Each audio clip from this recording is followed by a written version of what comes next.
Adep bugün ırdamı gamiridir Allah'ın. Allah bergen qaraçın akkomuz kolgu karmadım. Amansın arbudoy barıngar, aktandaydan demi, ak tilek aytıp kalayın, alatın elim kavılalım. Bu yıl 20 yaşka tolgonun, aktangday tele görsötü, bütünдөй kıdırıp Kırgız yergesin tuğra çıktı bol jolum. Eçen degen talantlar kuvantı Kırgız ordonu. Dalay öspürüm jaş baldar salıştı mında jorgonum. O battı bergen qaraçık hamman astın elinde kalkım aman bolsa bolgonum. Azırda bugün qaraçın aktangdaydın zalında, ay çıraylı qaraçı. Tegir tonun çırağı sayra gülmenin canımda.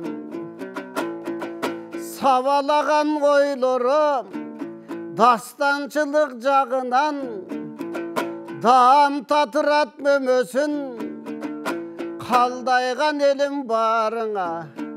Ten aytulun aktalanın jerinden, salkarlar çıkkan qaraçın koşul aktalanın törünün.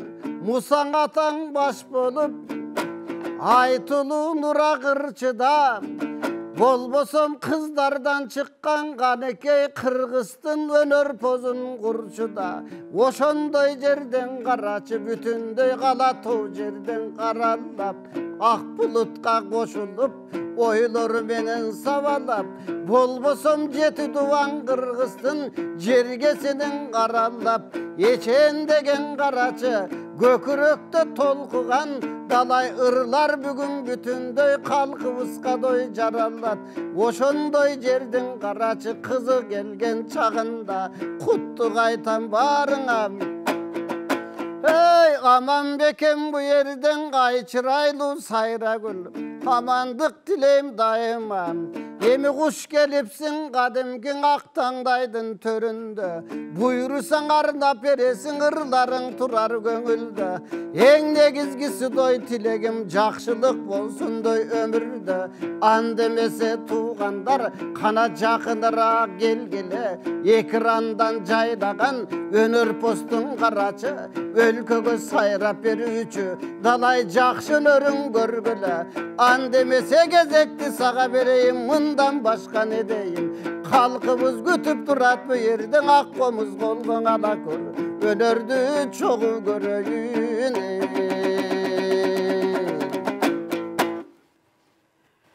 Анда мен саламатсыздарбы, арбаңыздар Кыргыз журтум. Нурак Абдрахмановдун Бул дүйнө деген чыгармасын аткарып берейин. Жакшы болот, чогуу калганда.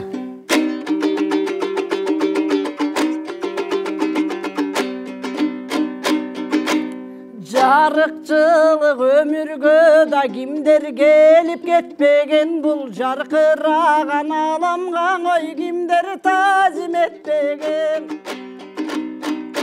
Tağdır jolu tatal jol, bирөөлөргө кепкенин, бирөөгөң азап менен арман муңун чектеген, ай туңгуюка кептеген.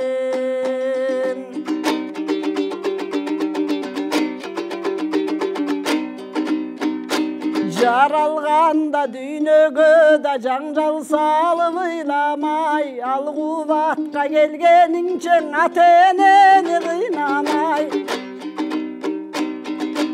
Эрезеге жеткенде эл мүдөсүн сыйлабай, жаман адат күтүп алдык, көрө катты жыйнамай, ай кара жанды кыйнамай. Бул дүйнөнүн байлыгына жалгыз эле балчу бар, мансап үчүн эли журтту курманды качалчу бар.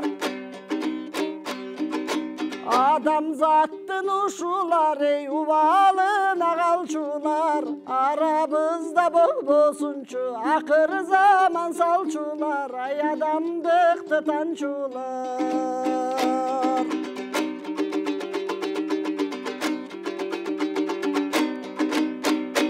Мақсат менен шырмайлей, ызат сыйга чулгайлей, өмүрлөрдүн чак түшүң ай алтын жаштык турбайбей. Караң калсын көрө каткана достор ырдайлей, эл журт болсо биз болорбуз, эл мүдөсүн сыйлайлы, ой эркин ойноп жыргайлей.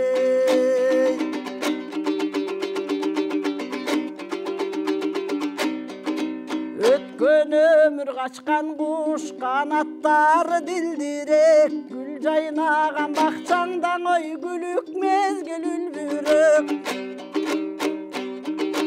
Жан дил менен барктайлы, жаш күндөрдү үлбүрөп, тагдырларга бөлүнгөн өмүр канча ким билет, ей жашагандай ким билет.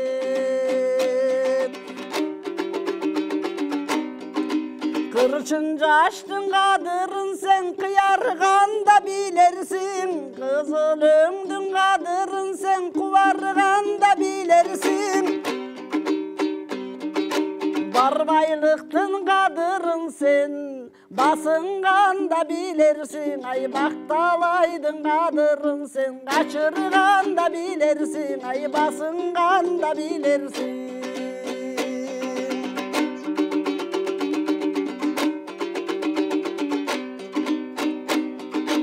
Адал жүрөк ак ниет, алсыздарга нур дүйнө, бу жан дүйнөсү бош калган ай надандарга кор дүйнө.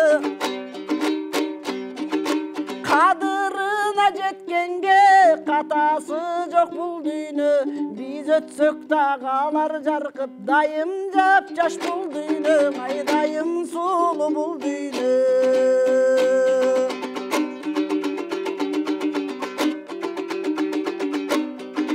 Жашоо деңиз чалкыган, жарашыгы саймадай, минут санап өмүрлөр ай өтүп жатат баймабай.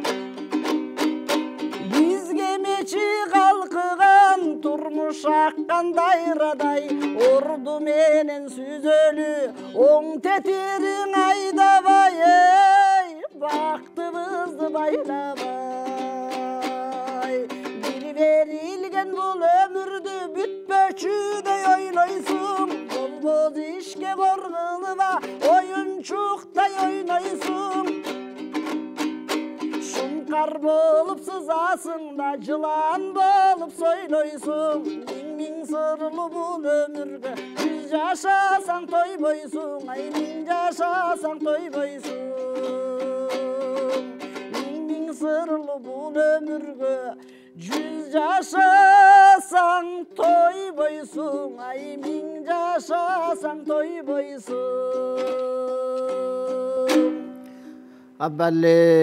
Албетте ушул биздин кыргыздын залкары маркум Кыргыз Республикасынын эл артисти Нурак Абдрахмановдун ушундай бир элибизге өзүнчө өмүр жөнүндө, жашоо жөнүндө, турмуш жөнүндө ушундай бир кайрык кылып кеткени албетте адамзатка Алла Таала ушул өмүрдү кандай берет, бир Алла берет, бирок ошол өмүрдү кызык өткөрүп ошонун баркына жете билип өткөн бул чоң дүйнө болуш керек.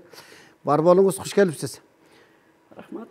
Мына эми биздин ушул Актаңдай телекөрсөтүүсү быйыл буйруса ушул экранга чыгып элге кызмат кылганына 20 жылдын жүзү болуп отурат. Ошонун ичинде сизди дагы бүгүн атайын моундай биздин сыйтөргө чакырып, өнөрүңүздү элге тартуулап, анан кийин сиздин ушул болгон дастанчылык өнөрүңүз, ырчылык өнөрүңүз көдөнүңүздө көлкүп жаткан ушул сыбызгып чыккан үндү жаңыртуу менен бирге ушул канчалаган бир дастандарды угуп алсак деп чакырдык.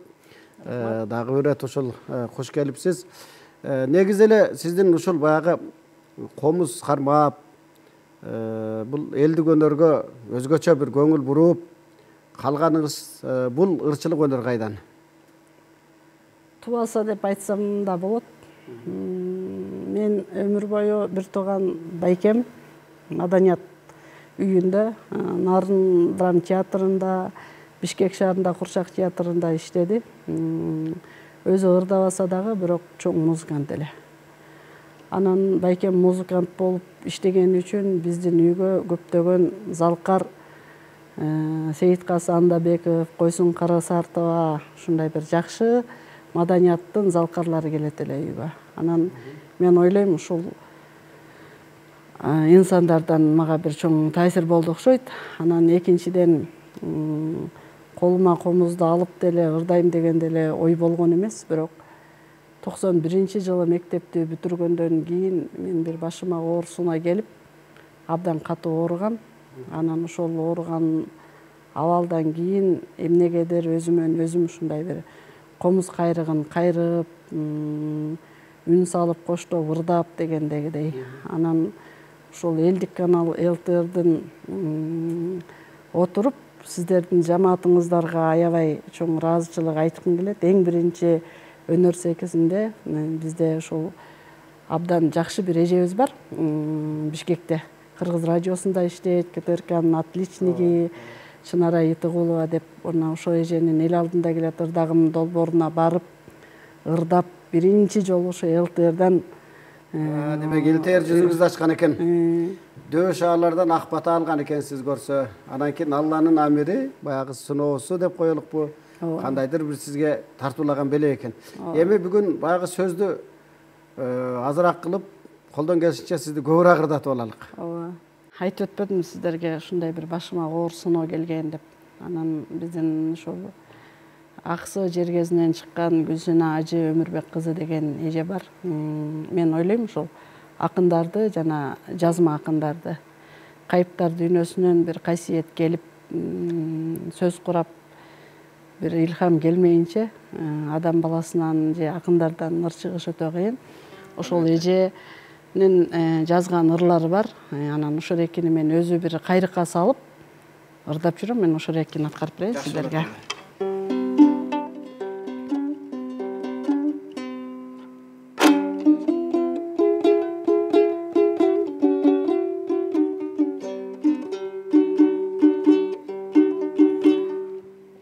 Адамзат кимге бүлүк баштадың, кайда кимдин жанын кыйып таштадың?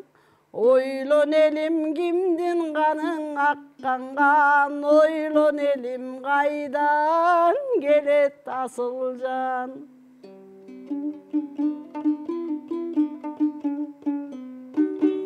Сен чапкан баш эмеспи бабаңдын, сен чапкан баш эмеспи агаңдын.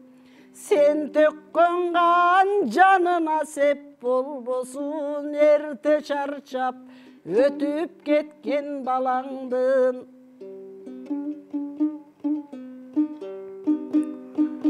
Алам бирдик мыйзамынын тирегин, ар бир өмүр бир аламдын данеги.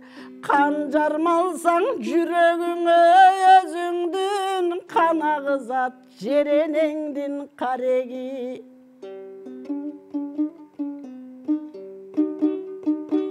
Мун дүйнөң алам бирге, жан бирге, жараткан бир тегиң бирге, дин бирге. Айланайын мусулманбы, христианбы, буддабы, барың мүлдө түбү көрөр күн бирге.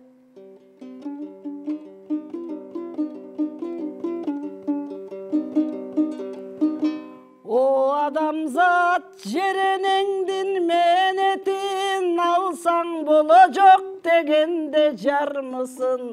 Араң турат сай сөгү майышып, бүт көтөрүп балдарынын кайгысын.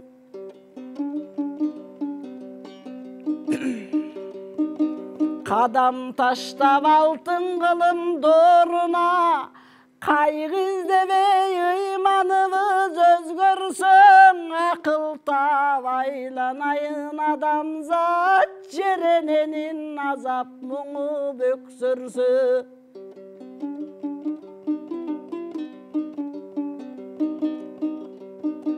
Анда көзүң аяламдын жалжылдап, чачпас беле жылтылдаган нурларын, илдетине шыпа кылып адамдын бербес беле сыйкырдаба сырларын.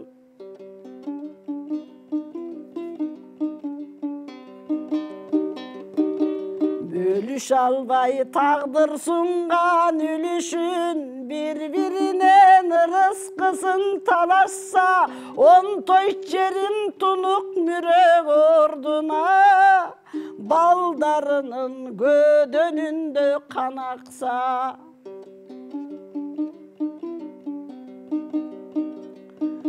Alamesi nazik çever kol menen, kurup bergen jurtubuzdu buzabız. Anı joktop günde ıylayt жерine, kantip çıdap bozdoğunun uğabız.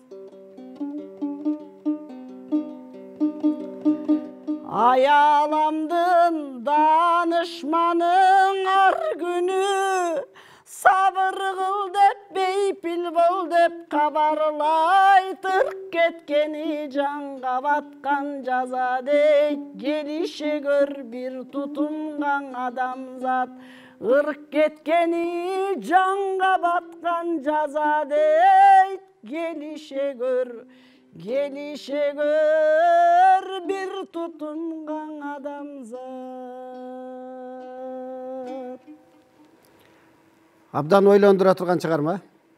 Айрыкча мен кыргыз элибизде дагы бир залкар инсан, кыргыз эл жазуучусу Чыңгыз Айтматовдон кийин азыр дүйнө жүзү жалпы ал кишини жакшы билип калды. Султан Раевдин антистандарт деген китебинде адам коду деген бир мыкты терме жазыптыр да.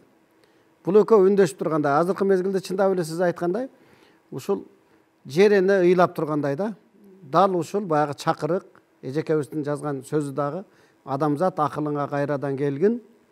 Бул жашоонун эмне экенин, жалпы эле ушул дүйнө эмне экенин, адамзатты жараткандан кийин жаратканга бир мындай жалбарып кайрадан ошого жараткандын ким экенин тааный бил деген таризде жазылган чыгарма экен. Азаматсыз, негизи эле сиз ушул кайсы чыгармаларды, кандай чыгармаларды ушул дээриңизде көп жактырасыз? Мен адамзаттын баягы айтат го, кулактан кирип бойду алып бир жан дүйнөсүн ойгото турган чыгармаларга кайрылам да көбүнчө. Себеби азыр туура айтасыз, заманыбыз жакшы. Бардык нерсе бар. Илгери адам баласы кийген кийимди бир саналуу адамдардан көрөт элек, азыр ошол эле кийимдерди бардык калайык калк, эл журт кийип, түрлөп кийип атат. Итсек ашыбыз да түрлүү дегендей. Анан бирок ушул кээ бир адамдардын ортосунда жашап отуруп, эмнегедир жан дүйнөбүз жабыркап жаткандай сезем да. Ошон үчүн ушундай ырларга көп кайрылам. Анан айтат го, бир жериң ооруп калса деле, же көзүң ооруса, же кандайдыр бир жүрөгүң ооруп калса деле, мен бир Кудайдын алдында бирөөнүн көңүлүн оорутуп албадым бекен, мен эмне себептен мындай кылып ооруп атам деп деле биз адам баласы негизи ойлонушубуз керек экен да. Анан азыр эмнегедир эле жан дүйнөбүздү деле ойготпой, акыл эсибизди деле ойготпой, тилибиз балбан болуп калды дейм да. Эң туура айтасыз, бирок сөз кудурети, баягы адамдык сапат, ыйман, инсап деген чындап эле кетип турат. Жакында кыргыз эл жазуучусу Кубатбек Жусупалиевдин 80 жылдык мааракеси белгиленди да, ошол жерде бир мыкты сөз айтты ал кишичи. Мына сиздин сөзүңүзгө үндөшүп турат. адам болуу үчүн биринчи Алланы тааныгыла деп айтты да. Анан мен байкайм азыр ушунчалык баягы ысырапкерчилик же ушундай Алланы тааныбай бир башкача жумуштар болуп жатат. Аалам кыйналып турган чагы жөн эле ашкабакты көтөрүп жүрөсүңөр дегендей тарз кылып айтты да. Биз ойлонбой атабыз да. Буюрса ойлонуп бир алдыга кете турган заман чындап эле өзүңүз айткандай жакшы. Эми азыр кийинки ырдалчу чыгарма Элмирбек Иманалиевдин Булбулум деген чыгармасын аткарып берейин. Анан арабыздан ушундай бир жакшы акын кетип калды, бирок аркасында өмүр бою ырдала турган санатырлары экинчи өмүрү өлбөс болуп калды. Ошон үчүн Элмирбек агайдын ырын аткарып берейин.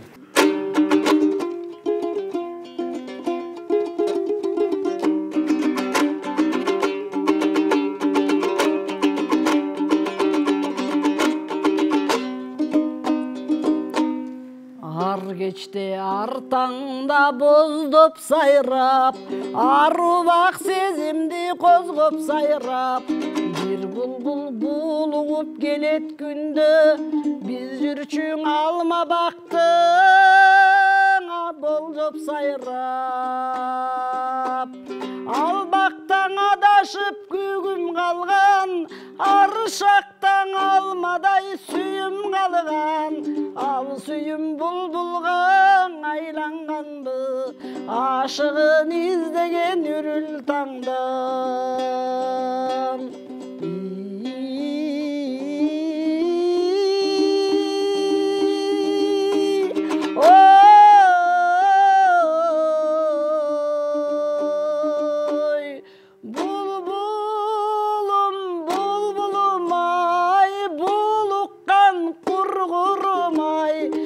Кечте үнүң баспай булуктуң, неге мынча булбулум булбулум ай.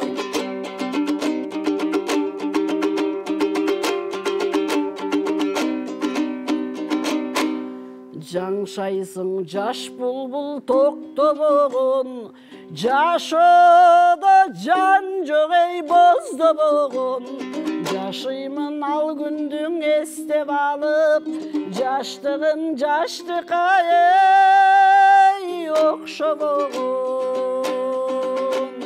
Сайрашың ал күндү эстеп алып, санаркайм бул күндөр четте калып, булугам булбулдай сени жоктоп, буйруксуз тун сүйүмдү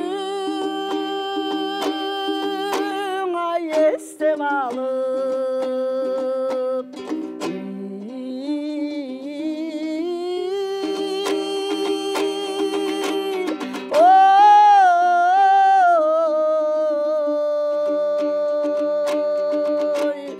Булбулум, булбулум ай, булуккан кургурум ай, бул кечте үнүң баспай булуктуң, неге мынча булбулум булбулум ай. Булбулум, булбулум ай, булуккан кургурум ай, бул кечте үнүң баспай булуктуң, неге мынча булбулум булбулум ай. Булбулум булуккан кургурум ай. Мен карап отурсам, негедир Алла Тааладан сизге нар жактан бир берген кандайдыр бир сызылып, баягы муңканып, анан муңду дагы жеткире турган баягы сызылган бир обонду берген экен сизге. Көп жашаңыз. Негизи эле сиздин кесибиңиз, кылган кызматыңыз медициналык окуу жайды бүткөм. Анан азыркы мезгилде элдик дарыгер болуп иштейм. Анан бул өнөр мындай айтканда кошумча Алла Тааладан ала жүрүңүз деген ушундай болуп калды. Анан анын үстүнөн бир убакыт саат келет окшойт. Кээ бир азыр эми мына Шайыр апалар дегендер чыгып атат. Ушу менин көөдөнүмдө бир ырдагым келе турган учур ушул убакка туура келди окшойт да. Мен кичинекей мезгилимде музыкант болом, ошо Самар эжебиздей чоң комузчу болом деп атайын балдар музыкалык окуу жайына да баргам 3 жыл катар. Анан учурунда баягы угуу сезимиң жок дегендей кылып кабыл алынбай калгам мектепкечи.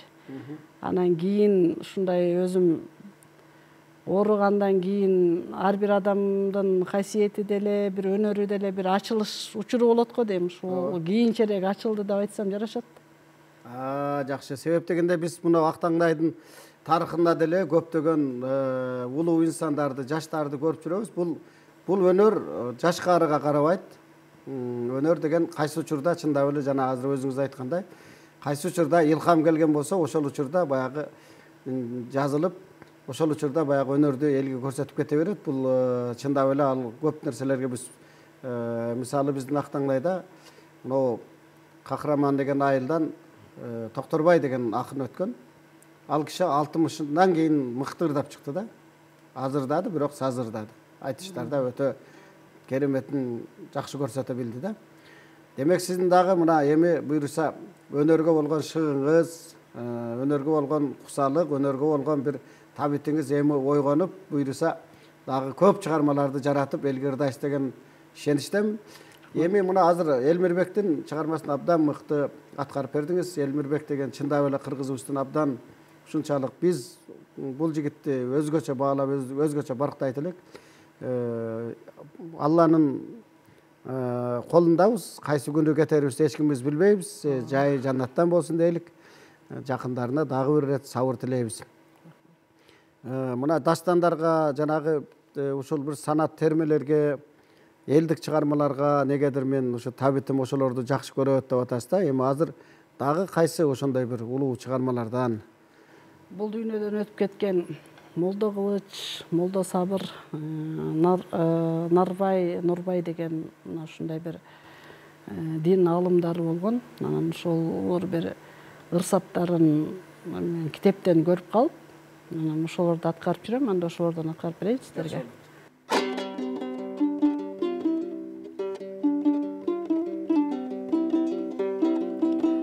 Өкүмдар болуп пайгамбар өттү, өз дини менен башкарды көптү, өзгөрттү элди өзгөчө кылып, өз эли келип колдорун өптү.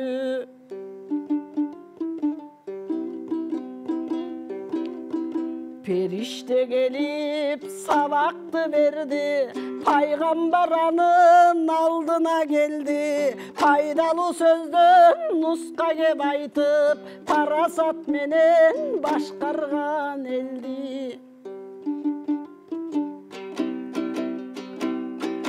Мусапыр болуп пайгамбар өттү, мартабаң алып макамга жетти. Мусулман кылып бузулган элди, максатка жетип о дүйнө кетти. Орозо намаз окуган мыкты, ордолу элди намазга жыкты. Орошон ойду кеңешке салып, ошондо элчи ортого чыкты. Сөйлөгөн сөзү уккулуу үндөй, сырдашчу топко ачылган гүлдөй. Сыртынан көрсөң жөнөкөй киши, сүйкүмдүү жүзү жарыгы күндөй. Кандай бир жакшы пайгамбар киши, калбасын жолдо баштаган иши. Казатка кирип пайгамбар өзү, калыптыр сынып ошондо тиши. Эл үчүн Алла пайгамбар берди, эгемдиң айтып эрскерчү келди. Ээрчигендердин ак жолго баштап, эсине салып сыйлаган элди. Жараткан эгем ал алып кел деген, жөнөгөн бойдон периште келген, жан дили менен жакындап барып, жашырын сырдын кабарын берген. Кудайдан келген буйругун алып, кубанып сөзгө кулагын салып, Кудайым берген бурака минип, Куддуска түшкөн кыйшайбай барып. Жараткан эгем асманды жерди, жалпыга Кудай элчини берди. Жан дили менен асманга чыгып, жарлыгын алып журтуна келди. О дүйнө барып пайгамбар көргөн, ол турган элге айтып бир берген. Ойлогон оюң ордунан чыгып, ошол күн кайтып үйүнө келген. Асманда турган ак сүттөй айга Алланын досу ишарат кылды. Адамдар көргөн гүлчөдөй айың айрылып барып ордунан жылды. Адамдар көргөн гүлчөдөй айың айрылып барып ордунан жылды.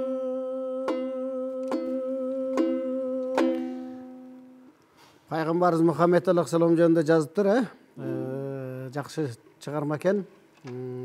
Деги эле биздин аалымдарыбыз, биздин мурдакы ошол Нур молдо, Молдо Нияз, Туягырчылар, Арстанбек, Калыгулдар бардыгы ошол бир боло турган заманды, өткөн заманды бардыгын ушул Алланын амри менен ушундай нерселер болот.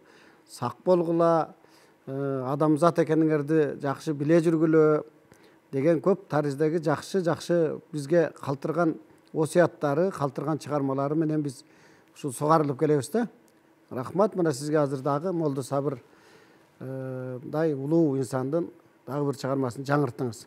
Сизде ушул жалаң эле ушул чыгармаларбы же мисалы мына биздин элдик чыгармалар бар, Токтогулдун ырларынан баштап мисалы Алымкан дейликпи же баягы Күлгүн жаш дейликпи же дагы башка ушундай чыгармалар толтура го, элде эл сүйгөн чыгармалар. Ошолордон да аткарасызбы кээде? Ооба, аткарам. Эми баягы аз эле убакыт болду бул чыгармачылыкка кайрылганга. Анан жана да бир эскертип кеттим го, бир аз кичине ден соолугума байланыштуу деп. Анан ошол учур мезгилинде көбүрөөк наркоз алып, чынын айтканда баягы сөздөрдү эсимден чыгып калганда учурлар болот экен. Анан эми буюрса ошол Токтогул атабыздын, Туяк аталарыбыздын дагы элге жеткен сонун чыгармалары бар. Ошолорго да бир кайрылсамбы деген чоң ой максатым бар. Жакшы изги тилекти Алла Таала баары ушул бир учур келгенде аны орундатат Алла Таала. Эми сиз көбүнчө ошол биздин байкашыбызга караганда кыргыз элибизге атактуу дастанчылардан, мыкты обончулардын катарында ушу белгилүү биздин кыргыз элибиздин кызы Бурустам Кулба менен көп ушундай баягы эжесиңдидей достой болуп жүрөсүз. Ал кишинин чыгармаларында кээде ырдап жүрөсүзбү? Ооба, Адамзат, Дил билет, атасынын чыгармаларынан ырдап жүрөм. Анда Ысак Ыстамкулов атабыздын Күлкүңө деген чыгармасын аткарып берейин.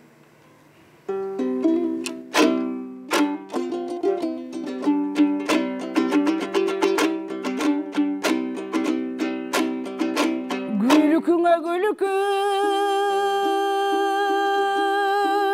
жарашып, күлгөнүңө мен ашык.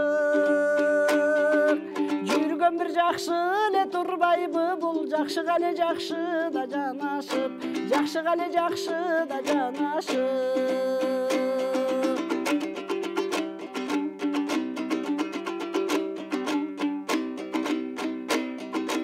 Иштеген ишиң ай так болсун, бул ден соолугуң сак болсун. болса елдер кеп қылсын, маңдайыңа жазғаны бақ болсын, маңдайға эле жазғаны бақ болсын.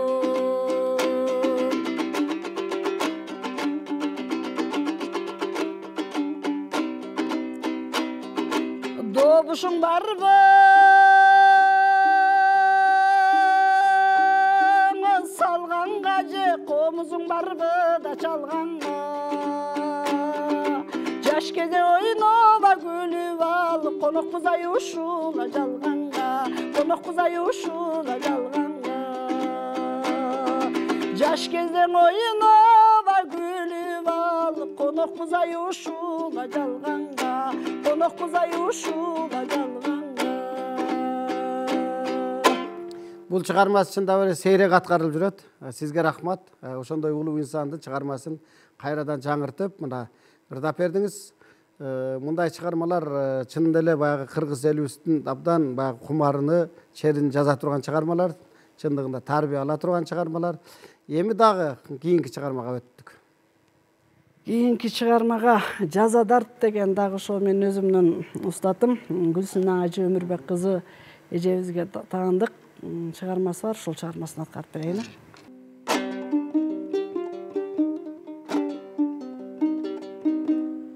Кокусунан колуң дартка чалдыкса, колуң дартка чалдыкты деп даттанба. Сенин колуң сыздап жапа чекпейби, сен балаңды сыздата чап койгонго.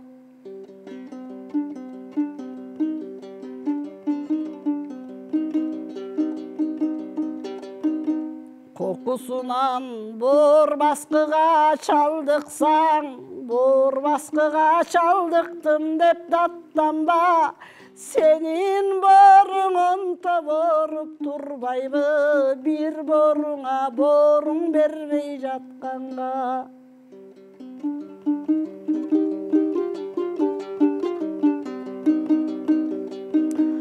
Кокусунан сайгылашса жүрөгүм, жаным кейип оруйт дебе жүрөгүм. Багым байлап сен күнөөсүз бүрөнүн, жан кейитип сайып койдуң жүрөгүн. Кокусунан ичиң бурап жыгылсаң, сен ойлобо муздак суудан орудум. Карыныңа кара тару айланбай, ич тардыктан бузулганың оюңдун.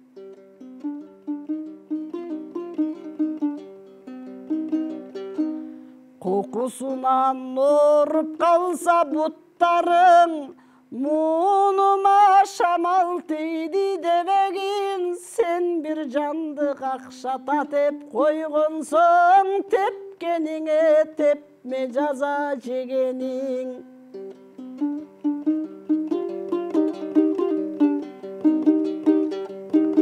Эгер бир күн ооруп калса көздөрүң, жаман карап сен бирөөнүң аттыңдан уюп калып карегиңе. Унуруң өспейлиңден көз оруңду таптың да.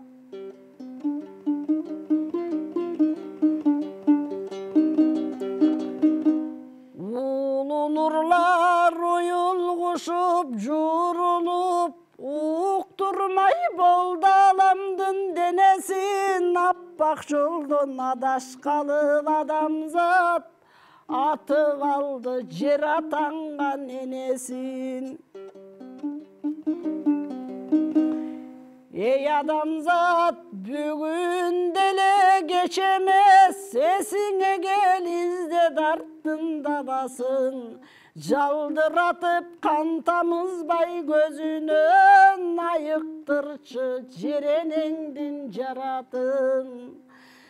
Айланайын жалдыратып кан тамызбай көзүнөн, айыктырчы жер эненин жаратын.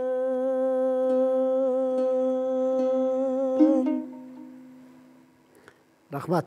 Негизи эле ушул чыгармадан, баягы аткарып жаткан чыгармаларыңыздан жалпы элге эмне деп айтмакчысыз? Эмне кеңеш, эмне сөз бермекчисиз? Мен элге, кыргыз журтчулугуна ар бир барга көп жокко чогуп кетпей, ар бирибиз жүрөгүбүздүн түпкүлүк бир тилибизди оңдошубуз керек деп ойлойм да. Азыр кандайдыр бир деңгээлде билип деле, билбей деле өтө мындай бир чектен чыгып кеткендей эң ооз болуп баратабызбы деп дагы ой келет. Анан ошон үчүн көңүл оорутпай сабырдуулук менен улуу аксакалдар өзүнүн жолунда, жаштарыбыз өзүнүн жолунда, ар бир адам өзүнүн бир жан дүйнөсүнө тынчтык менен бирге ушул жашоодо жашап жаткан жолду туура тандаш керек деп ойлойм. Чыгармачылык ийгилик каалайбыз, узак өмүр тилейбиз. Буйруса аалам, адам жөнүндө, өмүр, өлүм жөнүндө, жашоо жөнүндө дагы далай өзүңүздүн ошол көдөнүңүздө катылып жаткан дагы бир топ чыгармаларга буйруса кайрылабыз. Келип атайын ушул мыкты чыгармаларды аткарып, өзүңүздүн ошол ой пикириңизди айтып, анан кийин элибизге ак таңдайга, эл тээрге чоң казынабызды байытып бергениңизге ийгилик каалайбыз, ыраазычылык билдиребиз. Дайым бар болуңуз. Урматтуу телекөрөрмандар, сиздер Ак таңдай телекөрсөсүнүн коногу, кыргыз журтчулугубузга дастанчылык, ырчылык өнөр менен ушул таанылып келе жаткан Сайрагүл Догдуралиева менен болгон маекке жана чыгармаларына ортоктош болдуңуздар.